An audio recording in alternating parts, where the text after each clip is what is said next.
be here. Before I speak, I have to say the blessing in Aramaic, not Arabic, because our people don't speak Arabic, they speak Aramaic, the language of Jesus.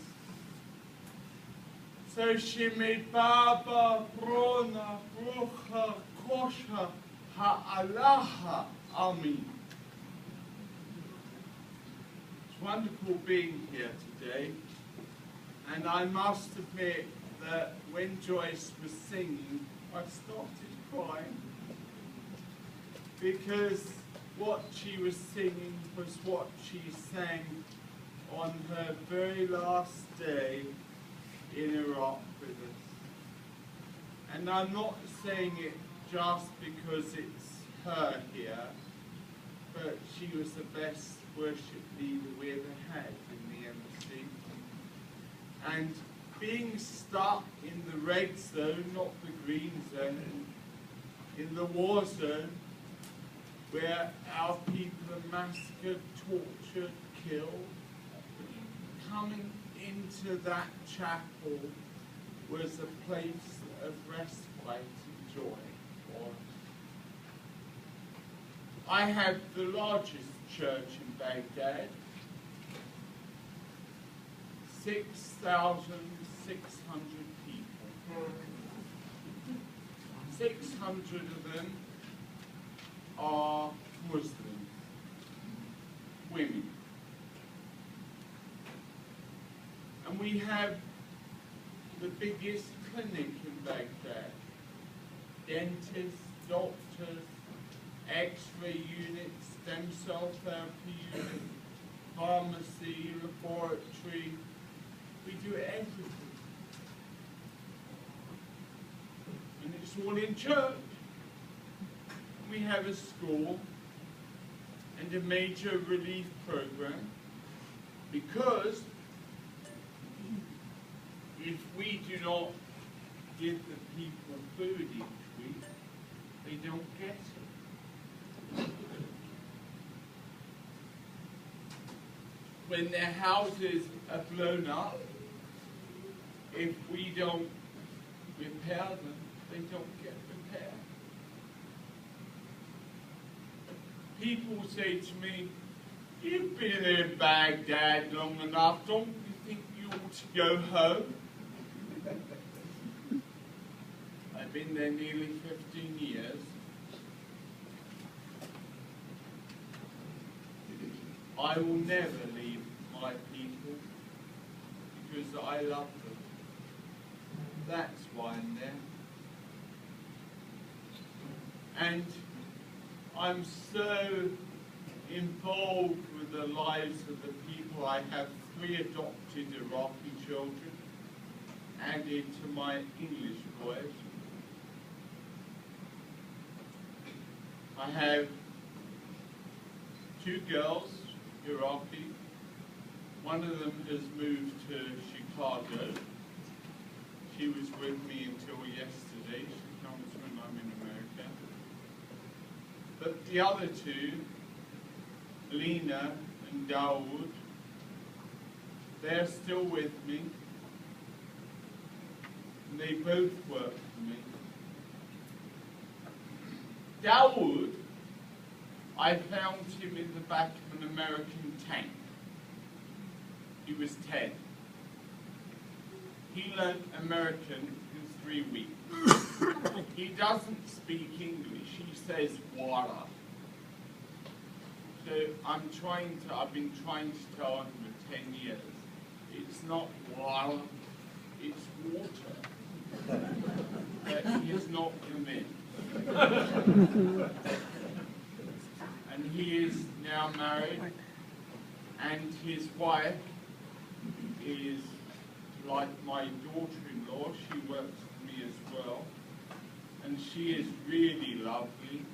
And Dowd says, "It's not fair, Daddy, you love her more than me, don't you?" I said, "Yes." And Lena, my other daughter, she's wonderful. She's been with me for so many years. She is my PA. But when I go back next week, I've got to take co-engagement. Engagement in Iraq is more like the wedding. It's a big ceremony, and you bless the rings, and you do the rings. For any of you men, having your daughter get engaged, isn't it hard? Isn't it terrible? I said to Lena one day, I said, Lena, when you come to choose a husband, he has to fulfill 3 very strict criteria. Right, yeah. 1, he has to be a good, proper Christian. 2, he must not live in Iraq, because Iraqi men do not treat their wives well. And 3, he has to speak fluent Aramaic. I thought that was quite safe. Until she was at a wedding one day in the north, and she was chased by a man who had not been to Iraq for 24 years. He lived in Canada. He was a very committed Christian, and he was an Assyrian, spoke fluent Aramaic. I didn't win. They won. So that's next week.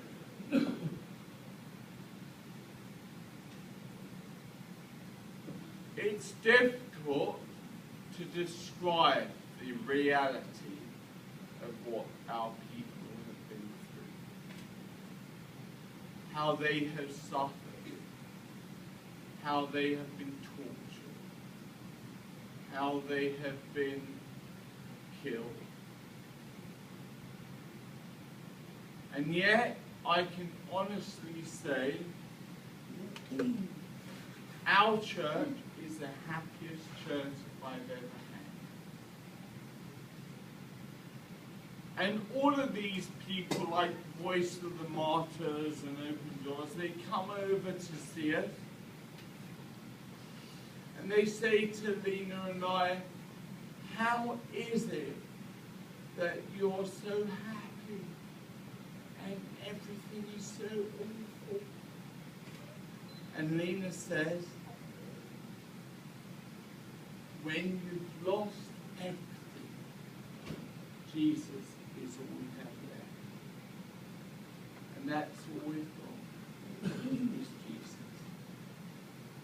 And Jesus is everything. We're very, very orthodox in our faith. You know, when I think that I used to spend a lot of time studying theology and teaching it, but now that is not so relevant to us. Our theology is a creed. We believe in one God, the Father Almighty. And we know He is real to us. But the most important thing in our life and ministry is love. We say at the end of every service, I hope. We love, and love. And we go out to show love to a broken world. And we do what Jesus told us to do. We love our enemies as well. And so much of our work is reconciliation. Working between the various tribes and extremist groups. Those who are trying to kill us. We work with them. And the amazing thing is, we don't just work with them, we also try and show them love. We care for them in our clinic. We provide them food. And their attitude to us sometimes changes. Not always. Many of you will be aware. Well, I don't know if you'll be aware because you don't get proper news in America. But the violence has been radically rising in the last few weeks in Iraq. So many murders every day, so many suicide bombings. And there's a huge amount of work for us to do.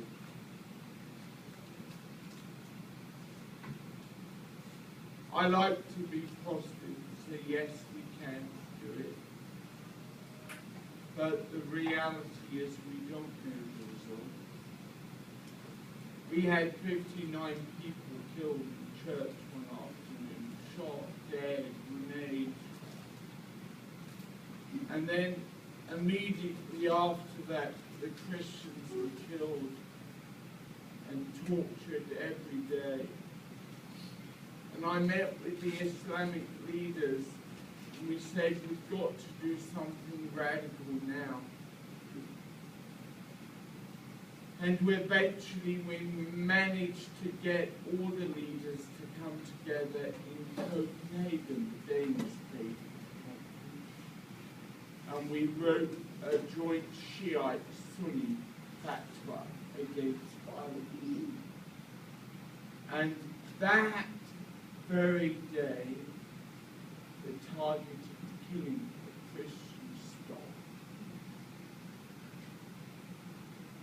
So you can always achieve with the direction and help of God. Sometimes we don't know what we're doing. I sit in these meetings and do not know what to say. And all I can do is say, speak, Lord, your servant to you. And so we go back next week to a broken Iraq. It's been broken a long time. We try and bring healing. They call it reconciliation. But what we're trying to do is restore its brokenness. And we will not stop. We will keep doing this. Iraq used to have 1.5 million Christians. Now we have 200,000. The rest have gone.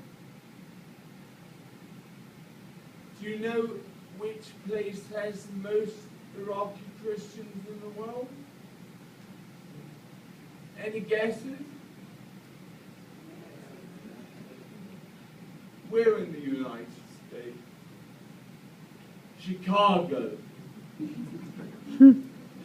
Chicago has the biggest number of Assyrian Christians in the world. Then Detroit. Then Sweden. And they are the places where all the Christians have gone. And most of them in Iraq now are in the north, in Iraq and Erbil and Kurdistan.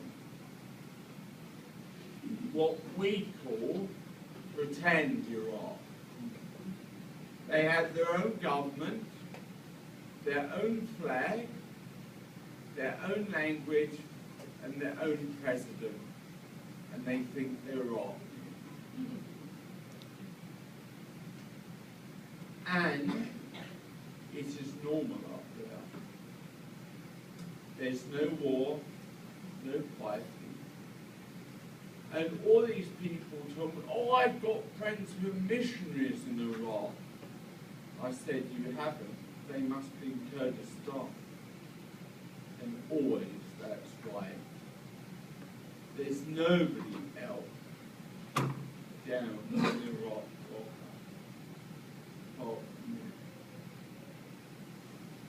And I love it. Because I love people.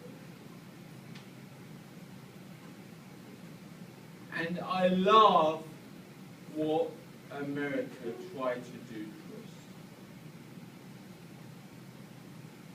So many American lives were lost trying to gain us freedom.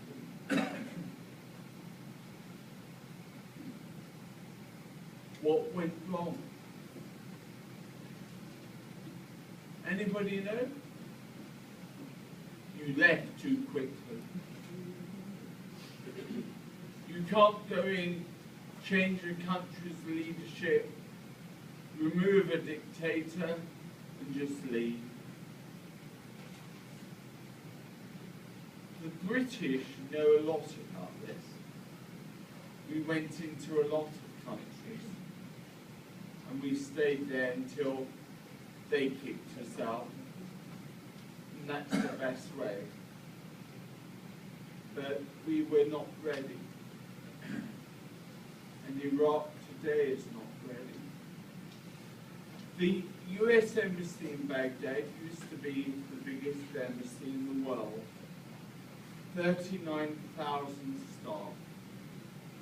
One embassy. It's a huge prison. By Christmas, there'll be 5,000 left. That's all. But the embassy is just tied up within the embassy. And you need to be out there with the people who need change. And so we're in a total crisis. And the one thing my people in Iraq said to me when I came over here to see you was tell them we love them. They love you because we are brothers and sisters together. We can't survive without you. We survive now not by government, but by people who believe in Jesus and who stand with and support each other. Will you stand with me? I'm not going now. I'm going to say that in a minute. I need metaphorically. They follow instructions well. There are three things we say we need prayer for. The 3 P's. Protection, provision, and perseverance. Over to you. Any questions?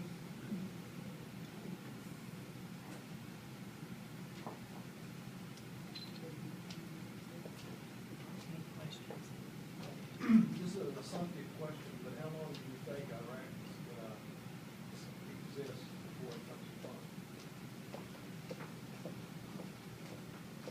This is a very real question because there's a lot of tension between the Kurdish north and Iraq proper and some of the Sunni areas.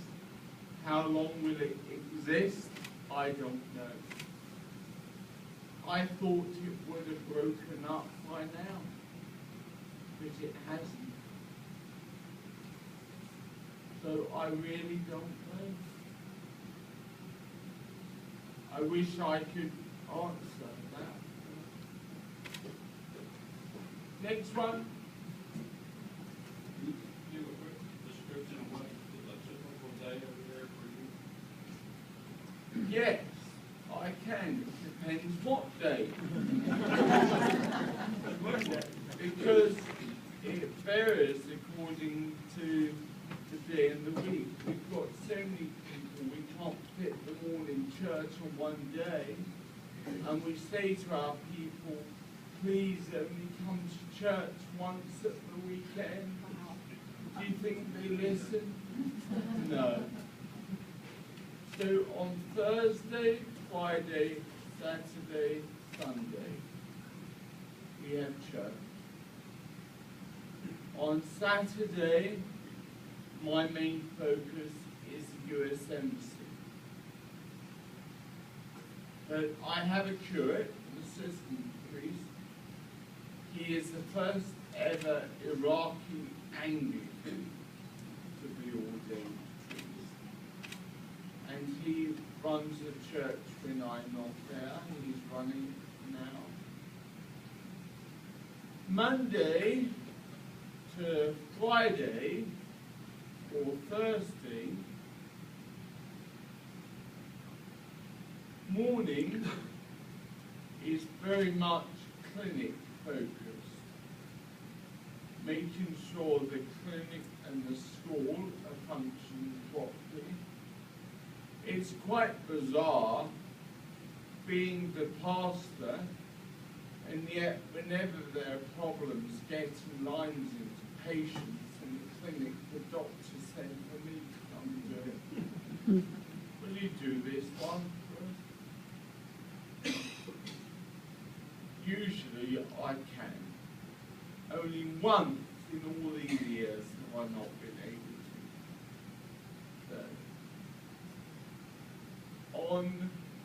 In the afternoons, a lot of our time is spent visiting our people.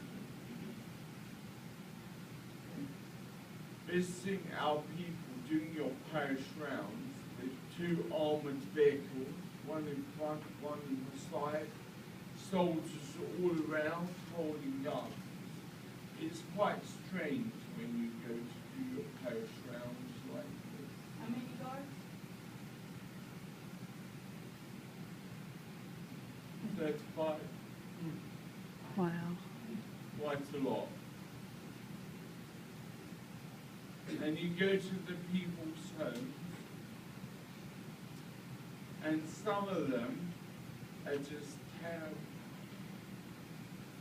Open sewers like the ones outside, rats running around inside, 11 people living in one room, no beds or chairs on the floor, no mattresses. And my colleague Paul said to me, not to me, to one of these meetings the other day, he reminded me of something. One of the families we visit regularly, they had 3 grown sons, 20s, 30s, all with profound learning difficulties. One can't even walk. They had nothing, no mattresses, no chairs, no air conditioning. Last week when I left, it was 144 degrees. Wow. It's seriously hot. And Paul said last week that when we went back, they had an air conditioner. They had mattresses to sleep on. They had a chair. Why? Because at a meeting like this, people gave them money. It's really, really good. But with God, we can make a difference. And so we go and see the families, added to our medical work in the morning, and then in the evening we start to doing our Islamic work with the big leaders, the Ayatollah and Saeed, leader with a turban on. You can tell by their turbans if they're Shiite or Sunni religious leaders. The Shiites have two colors. White, if you're an ordinary religious person. Black, if you're what's called a Sayyid, a relative of Imam Ali, the son-in-law of Muhammad. And that makes you special. Next question. What is the progress of education of girls, and does the church educate both boys and girls? The progress of girls' education is not very good at all. They are educated separately from the boys, and the girls had more rights under Saddam than now. Because Iraq has become increasingly a Shiite state. So it's increasingly geared by religion and Sharia law. We have had our school for boys and girls continue, but it's not easy.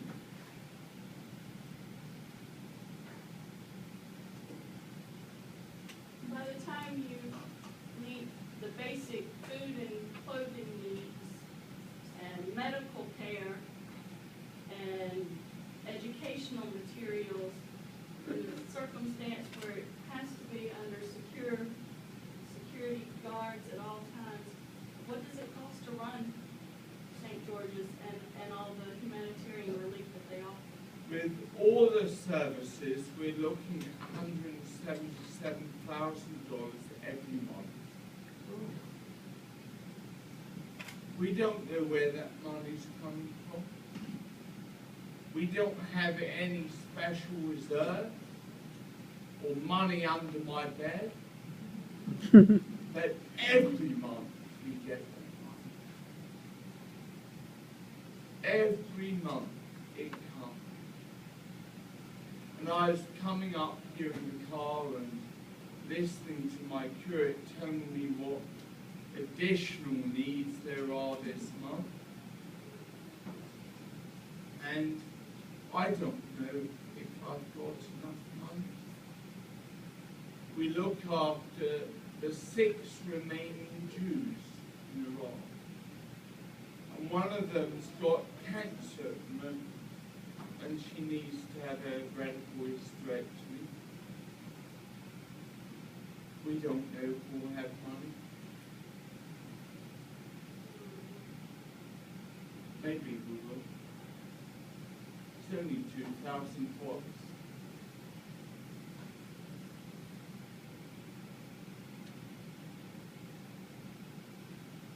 Next question. Could you tell us a little bit about the church services over there? I've spoken with Joyce, as I know she was a lay worship leader over there. Is it like the regular Eucharist service, morning prayer type service, or do you have to adapt for each of the cultures? Well, we've adapted hugely. It's very much Iraqi culture, Assyrian Christians, and Aramaic and Arabic. But we have all the main liturgy, the prayers, the creed, the Eucharist, very Eucharistic centered, very Lord's Prayer centered 3 times every service in Aramaic and Arabic, because the Lord's Prayer to our people is everything. You know, Abana Levi, or Abuna Badabashmaya, means God is with you.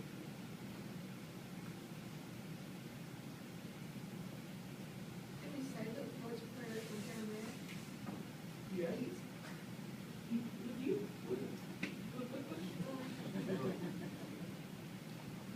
You never say it sitting down, or standing up, and everybody else has to.